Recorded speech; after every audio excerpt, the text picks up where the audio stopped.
ГСП онлайн. Городские новости сейчас. Ветераны разных родов войск отметили День России мини-футбола.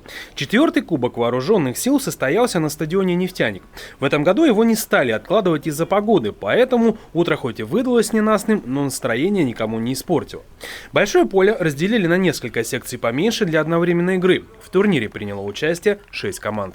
Мы целыми днями, кто на работе, кто где, мы друг друга не видим и так далее. Здесь мы встречаем целый день, общаемся, шутим, там, балагурим, бегаем, отдыхаем и так далее. Как правильно Виталий сказал, не за водкой, а на стадионе. Наравне с военными в турнире участвовали представители федеральных служб, таких как МВД или ФСИН. В этом году не досчитались команд от Пересвета и пограничников.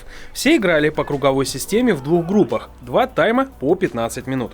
Среди военных традиционно жаркое соперничество развернулось между ВДВ и флотом. После первой половины встречи установилась ничья 1-1. Хотим выиграть, у нас все-таки долг есть перед десантниками.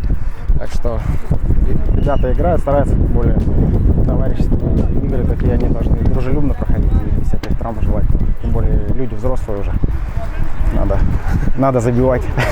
Счет так и не изменился до конца встречи. Однако, по итогам всех матчей именно ВМФ стали победителями в группе А. Среди федеральных служб в группе Б победу одержала МВД.